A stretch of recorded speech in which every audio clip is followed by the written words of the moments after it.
अस्सलामुअलैकुम, आप देख रहे हैं डॉन न्यूज और मैं हूं तलहा आलमगीर। हेडलाइंस आपने जानी। अहम खबर है कि इलेक्ट्रिक ने बिजली 3 रुपए 45 पैसे फी यूनिट महंगी करने की दरखास्त दायर कर दी है। नेपरा 3 नवंबर को के इलेक्ट्रिक की दरखास्त पर समाअत करेगा। खबर से मुतालिक डिटेल्स आपसे शेयर कर रहे हैं कि इलेक्ट्रिक ने बिजली 3 रुपए 45 पैसे फी यूनिट महंगी करने की दरखास्त जमा करा दी है। डॉन न्यूज के नुमाइंदे ताहिर शेरानी ने हमें ज्वाइन किया है। ताहिर, बताएगा दरखास्त में क्या मौक़िफ़ इख्तियार किया गया है कि इलेक्ट्रिक की जानिब से? इलेक्ट्रिक ने सितंबर 2021 की माहाना फ्यूल एडजस्टमेंट की मद में कराची वालों के लिए बिजली 1 माह के लिए 3 रुपए 45 पैसे फी यूनिट महंगी करने की दरखास्त की है। के इलेक्ट्रिक की जानिब से जो दरखास्त दायर की गई है, नेपरा 3 नवंबर को उस पर समाअत करेगा। मनवान मंजूरी की सूरत में के इलेक्ट्रिक सार्फिन पर 6 अरब 64 करोड़ रुपए का इजाफी बोझ पड़ेगा।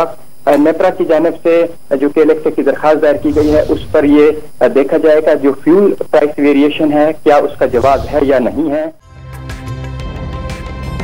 ताज़ा तरीन वीडियोस के लिए हमारा YouTube चैनल सब्सक्राइब करके बेल आइकन प्रेस करिए ताकि आपको मिले हर अपडेट सबसे पहले।